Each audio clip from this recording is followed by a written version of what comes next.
Les Européens et les Français, ils ont cru savoir qu'il fallait miser sur le régime algérien, que le régime algérien avait un peu de bon sens, qu'il pourrait garder la stabilité du pays, mais depuis les événements de l'été 2021, ils ont compris autre chose. Où cela? C'est les feux de forêt en Kabylie, ou c'est ensuite la rupture des relations diplomatiques avec le Maroc. Emmanuel Macron, il a complètement tiqué. Il a dit, قال لهم هذا le régime هذا مهبل ما تفهمناش هكذا واش صرا في les événements de la Kabylie. La France envoie des avions هما يقولوا باللي non on les a loués etc. C'est pas la France qui nous a ni la France ni la Suisse ni l'Espagne, c'est pas l'Union européenne qui nous ont donné ces Canadair ou là ces avions, ces bombardiers d'eau pour éteindre les feux de forêt, c'était pas gratuit, on les a loués. Mais ça c'est la fierté mal placée du régime algérien qui veut apparaître comme étant un régime fort, tout ça, c'est pas un problème. Ça me bat l'affaire Jamal Ben Smaïl. L'affaire Jamal Ben Smaïl, le 11 août 2021, je peux vous dire qu'au niveau de l'establishment français, comme au niveau de plusieurs institutions de l'Union européenne à Bruxelles, comme au niveau de pas mal au niveau des élites européennes, que ce soit en Espagne, ou là en Italie, ou là en Allemagne, ils étaient complètement choqués. Ils ont vu que le pouvoir algérien a instrumentalisé le meurtre abject, sauvage, horrible d'un simple jeune qui a été tué, égorgé, brûlé vif, sous les yeux, au vu et au su des policiers et des forces de sécurité. في داعش ما صراتش هكذا. داعش هو كان هو اللي يحرق هو اللي يقتل بصح ماشي واحد اخر يجي يقتل واحد قدام لي فورس دو سيكوريتي تاع داعش. في داعش وما صراتش.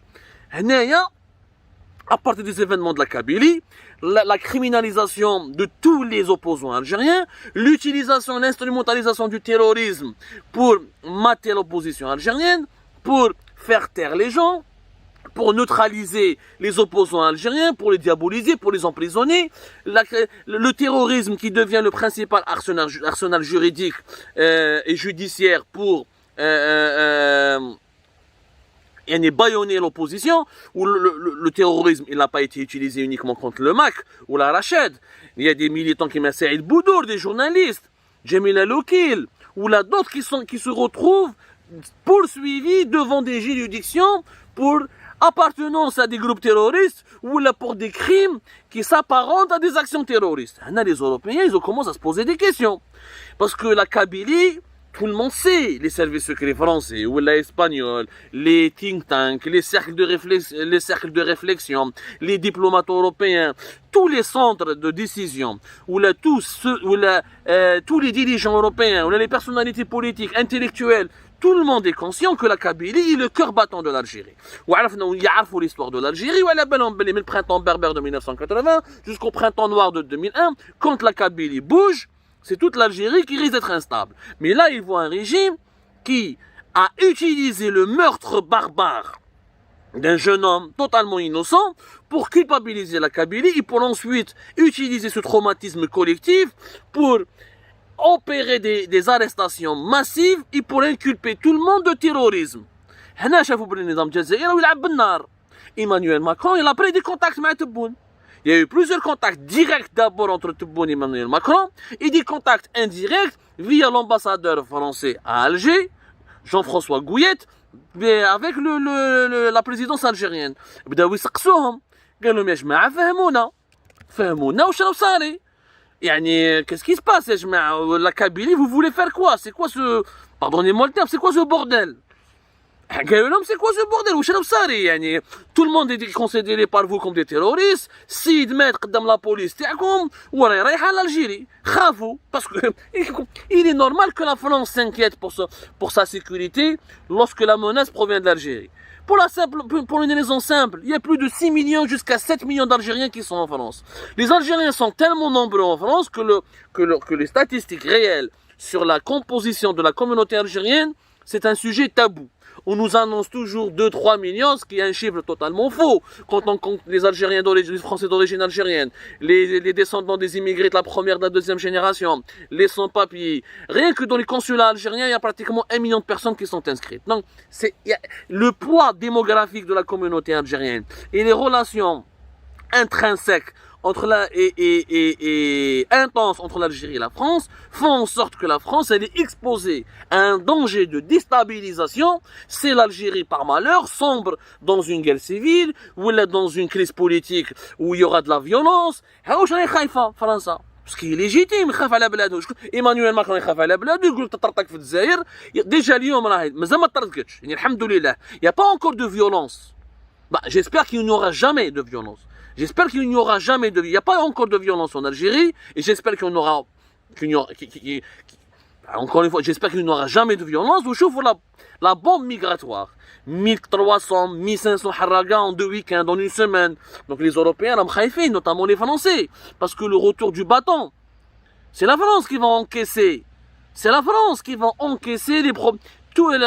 Qui va encaisser les conséquences fâcheuses de la crise algérienne. Donc Emmanuel Macron a essayé de comprendre. Même la coupure des relations diplomatiques, mais pourquoi couper les relations avec le Maroc, où les Français ils ont proposé leur médiation, les Espagnols ils ont proposé une médiation, l'Algérie a refusé toutes les médiations, l'Arabie Saoudite a proposé une médiation. Emmanuel Macron a essayé de comprendre. D'ailleurs, ou Tebboune, clairement, il lui fait comprendre que c'est pas lui qui décide. Que Emmanuel, à la manière, c'est pas moi qui disais, c'est Shangriha ou l'armée, mais à la manière avec laquelle gère Tebboune les dossiers délicats, Emmanuel Macron et les diplomates français ont compris que Tebboune n'avait pas, ça n'émane pas de la volonté de Tebboune. Tebboune n'est pas à l'origine de l'instrumentalisation du terrorisme dans l'affaire de Jamal Ben Smaïl en août 2021. Tebboune n'est pas à l'origine de la criminalisation et de la diabolisation des opposants algériens au point de les présenter ou de les qualifier comme des terroristes. Tebboune n'est pas réellement à l'origine de la guerre pratiquement froide. On est au bord d'une guerre avec le Maroc. On est au bord d'une guerre. Pas de relations diplomatiques, fermeture de l'espace aérien, déclaration guerrière du chef d'état-major de l'armée, déclaration guerrière de plusieurs ministres, de plusieurs dirigeants, appel à la division, appel à l'expulsion des Marocains de l'Algérie. Donc il y a une violence terrible. Au Maroc, on critique l'Algérie, on dit du mal du régime algérien. Le chef d'état-major de l'armée marocaine, il dit qu'on est prêt à faire la guerre ou des exercices militaires ou avec des missiles et des chars. Le discours guerrier, malheureusement, et le discours le belliqueux, malheureusement, c'est l'Algérie qui l'adopte. C'est l'Algérie qui le met en valeur. Ça, c'est des faits. Je suis pas en train, encore une fois, je suis un journaliste. Je parle des faits, j'analyse les faits. Je ne prends pas de parti. C'est à vous de prendre parti. Mais pour prendre parti, vous devez avoir tous les éléments concrets nécessaires pour fonder votre opinion. Donc Emmanuel Macron, chef Belli, هذا تبون ما يحكم والو. راهو تبون شغل راهم يخدموا به. شغل c'est un chauffeur d'un véhicule, c'est lui qui conduit et le propriétaire ou le véritable patron, il est du côté passager, ou il est à l'arrière confortablement assis ولا يقولوا يعطيلو في لي كونسين ها وين تروح. هنايا ايمانويل ماكرون ما خرجتش عليه. هنا قالها ايمانويل ماكرون كان سانسير معاهم قال لهم يا جماعه حنا عاوناكم pour avoir la stabilité en Algérie, عاوناكم pour que l'Algérie ne s'effondre pas, عاوناكم pour que les islamistes n'arrivent pas au pouvoir, عاوناكم pour que vous puissiez gérer les problèmes migratoires. Finalement c'est le contraire qui s'est produit. C'est exactement le contraire. Finalement, les problèmes migratoires se sont aggravés. Le nombre de haragas a encore explosé. L'Algérie ne veut pas, elle fait du chantage. Elle ne veut pas récupérer les migrants. Ni clandestins réguliers ou elle ne veut pas récupérer les migrants qui doivent être expulsés. L'instabilité, le pays n'est pas du tout stable. On lutte contre les opposants comme s'il s'agissait de terroristes. Le pays il est au bord d'une guerre contre le Maroc, qui est le voisin. Mais comment la France voulez-vous qu'elle accepte qu'il y ait une guerre au Maghreb, juste à 2 heures de ses côtes? L'Espagne, l'Union Européenne, vous imaginez, si une guerre éclate entre le Maroc et l'Algérie, c'est une déstabilisation majeure. C'est une déstabilisation hyper dangereuse de tout le bassin méditerranéen. La France ne va pas l'accepter. L'Union Européenne ne peut pas l'accepter. Donc, Macron a essayé de dialoguer avec Tebboune. Chef, Tebboune, on lui dicte un agenda et il est là en train de l'appliquer. Il le dit, Macron, c'est un